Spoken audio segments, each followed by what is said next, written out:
Votre invité à présent dans la grande interview en direct sur Boursorama, c'est Christopher Guérin, directeur général de Nexans. Bonjour. Bonjour David Jacob. Merci d'être là, ça va? En pleine forme. Bon, vous écoutez ou pas ce qu'on racontait juste avant sur cette inflation qui semble s'installer en France, et donc la transition est toute faite, justement la transition énergétique qui est source d'inflation sur les pénuries. Je me demandais chez vous, il faut du cuivre évidemment pour faire des câbles, les câbles pour électrifier. C'est quoi maintenant la nouvelle mantra? C'est électrifier le futur. Voilà, c'est ça, pour tout électrifier, pour mettre des câbles un peu partout, sous terre, dans les airs, sous la mer, ce que vous voulez. Il y a un sujet pour vous au niveau du cuivre, de l'aluminium. Il y a des pénuries. Comment vous faites, hein? Oui, j'écoutais Raphaël Legendre là, juste avant, je suis entièrement d'accord avec lui. Je pense qu'on est en train de résorber la crise logistique qui a créé beaucoup de tensions dans la supply chain au niveau mondial. Ça, c'est en train de se calmer. Par contre, on est au début d'une crise de matières premières, pour certaines matières premières, de long terme.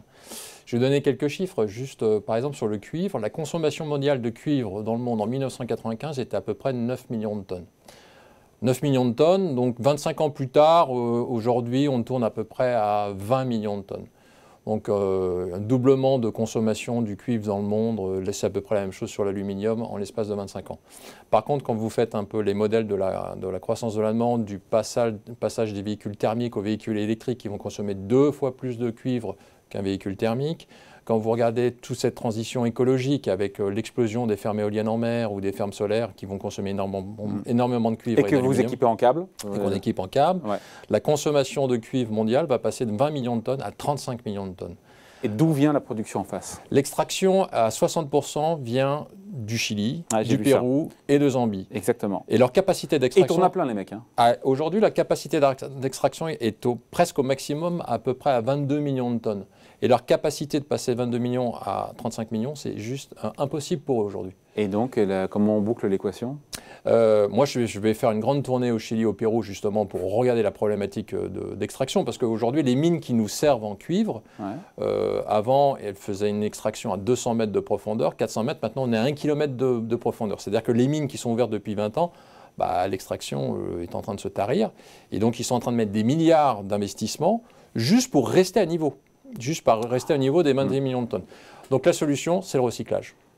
En fait, on va renouveler les réseaux électriques, on va remplacer de vieux câbles anciens. Par contre, il faut absolument récupérer le cuivre et l'aluminium de ces réseaux anciens, parce que le cuivre et l'aluminium sont des métaux qui peuvent être recyclés à l'infini. C'est ce que vous faites. Vous le faites, vous, le recyclage aujourd'hui? Oui, on a une usine à Lens. En fait, on parle de beaucoup de souveraineté, on parle d'autonomie. Il faut savoir que Nexans a une fonderie de cuivre à Lens, en nord de la France, qui a bien sûr, qui reçoit... C'est quoi? Expliquez-nous une fonderie, ce que c'est une fonderie de cuivre. On reçoit en fait les cathodes des feuillards de cuivre directement des mines, directement du Pérou, du Chili ou de Zambie.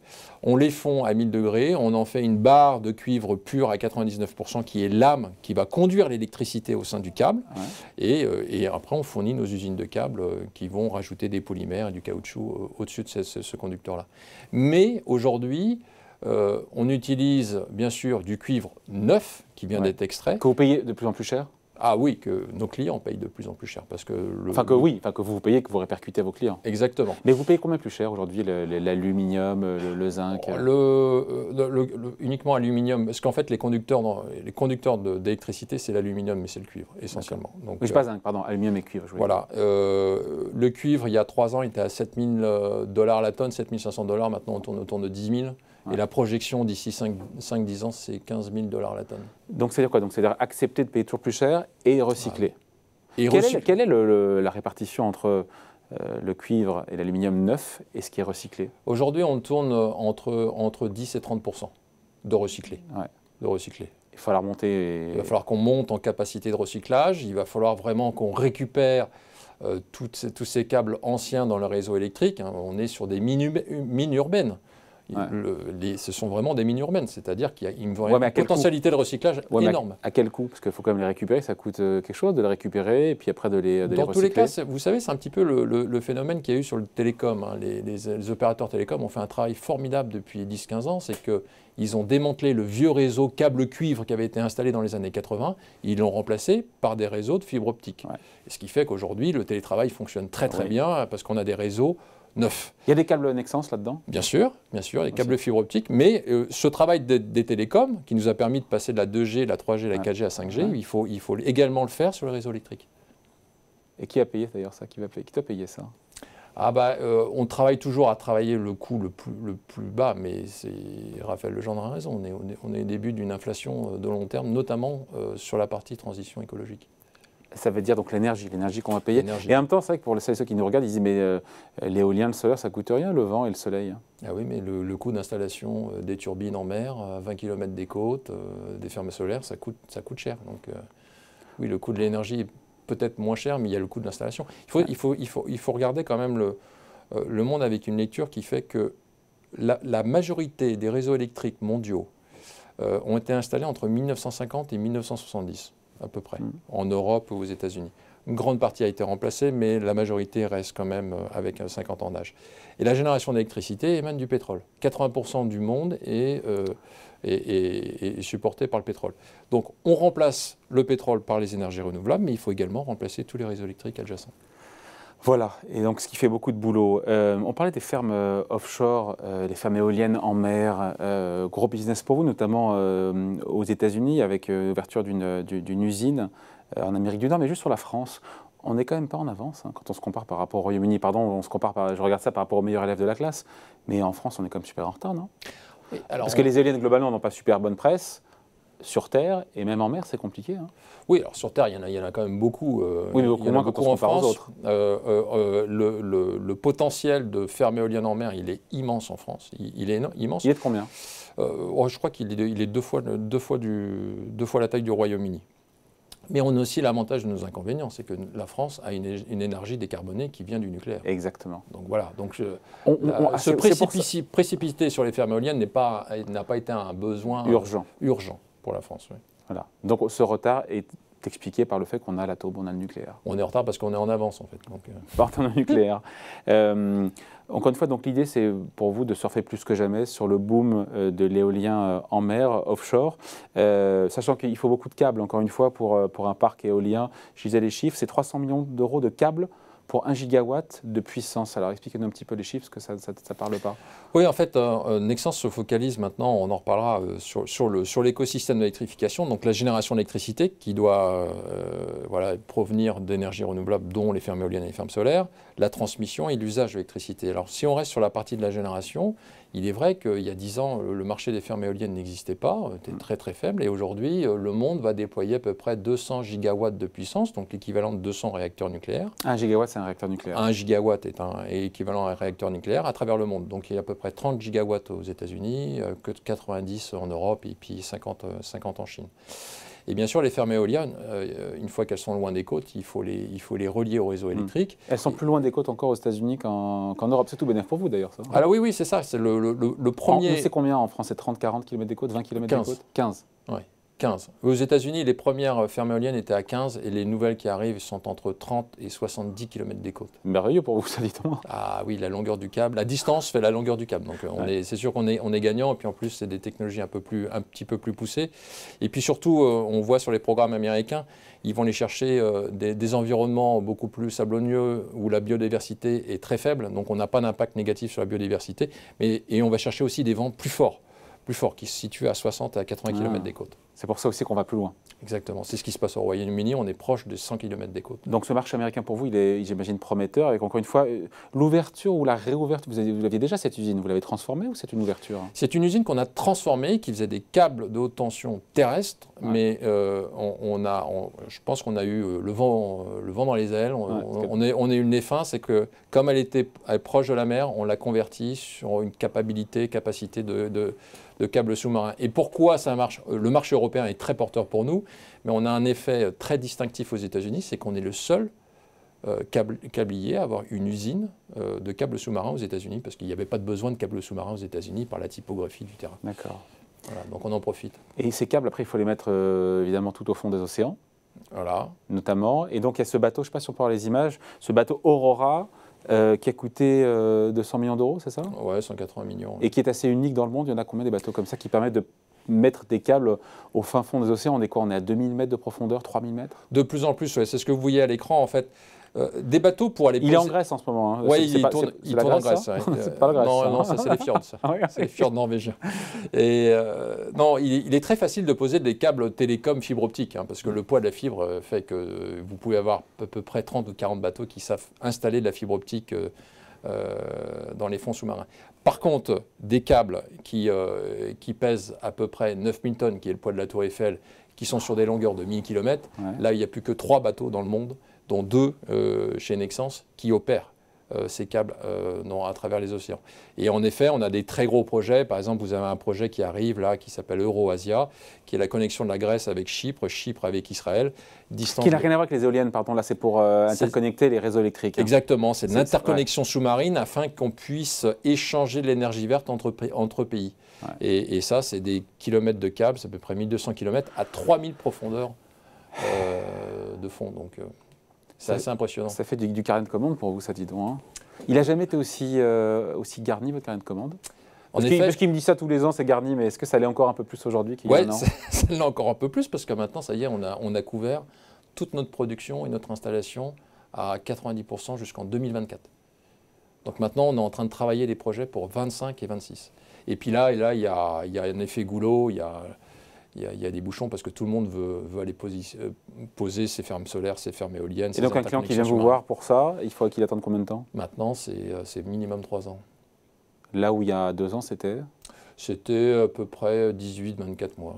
Ah, quand même. Maximum. Bon, l'électrification, c'est la moitié du chiffre d'affaires aujourd'hui. Oui. C'est 50% des 6 milliards, donc 3 milliards parce que j'étais un peu à l'école. En 2030, c'est votre ambition, c'est de passer de 50% à 100%. Ça veut dire que vous allez sortir de quoi? Du reste. Donc, qu'est-ce qui restera stratégique? Qu'est-ce qui ne le sera plus alors? Les câbles dans les voitures? Parce dans une voiture, il y a 1 kilomètre de câble. Dans les transports, il y a 1 kilomètre. Dans les transports par passager? Non. Oui, c'est ça. Ouais. C'est énorme. Oui, c'est énorme. Une voiture, c'est 4 km, 4 passagers. Bah oui. Hein, mais pourquoi Tesla, sortir? c'est 6. Mais pourquoi sortir de ce business alors? Mais en fait, tous les business sont bons. Dès que vous avez besoin d'électricité, vous avez besoin de câbles. Dès que vous avez besoin de données, vous avez besoin de câbles, de fibres optiques, mais ce sont des câbles quand même. Ouais. Donc en fait, on a 34 sous-secteurs. On couvre 34 sous-secteurs de l'automobile. Pourquoi ne pas continuer à les couvrir?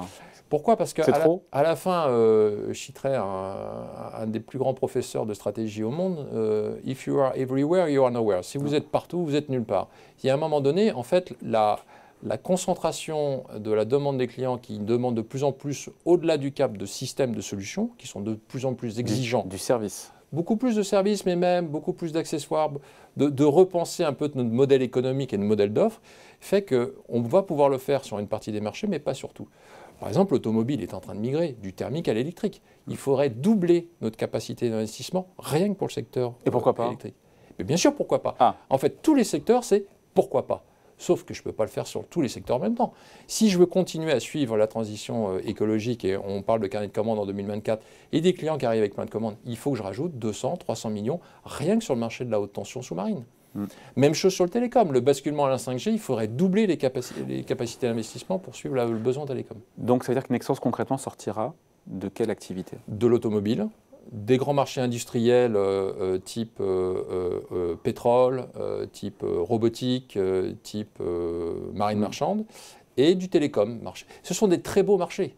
Mais à nous de trouver aussi des... D'être un pure player de l'électrification. Voilà, et puis de ces marchés, de rejoindre des pure players de l'automobile, du télécom et de l'industrie. Ouais. Mais si un jour le vent tourne, pardon de dire ça, c'est pas d'être plus que sur un seul... une grosse activité qui est porteuse, évidemment, on le voit bien quand les carnets de commandes sont pleins comme ça, mais c'est pas dangereux aussi, trop...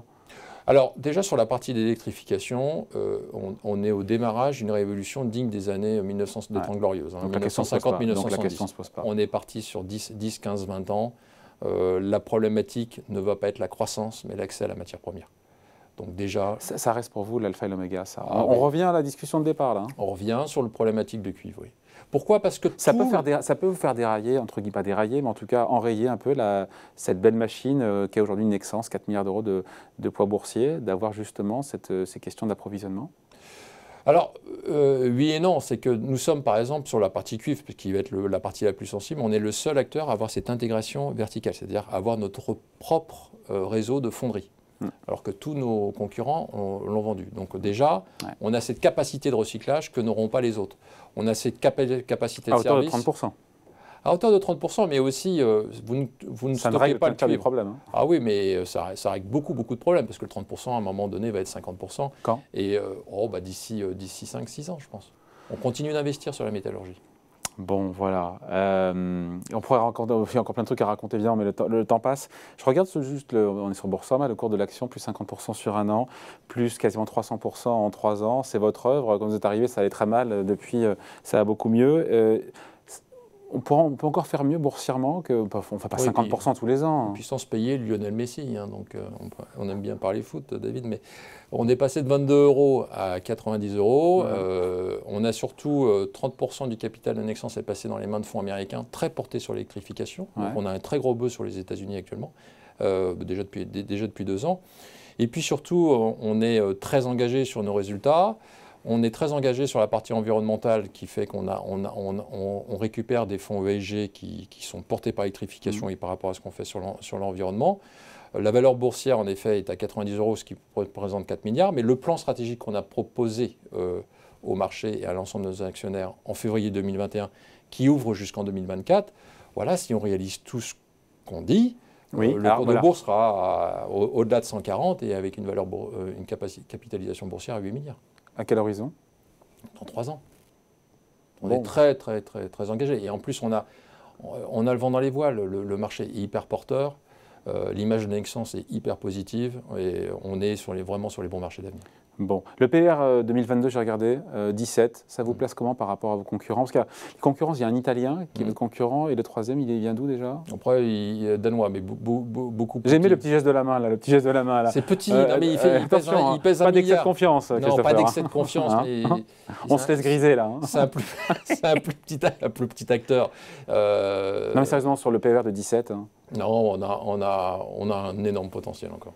Énorme potentiel. Bon, on en reparlera. Merci de passer nous voir. Merci, Christopher Guérin, donc le directeur général de Nexans, invité à la grande interview en direct sur Boursorama. Salut, bye.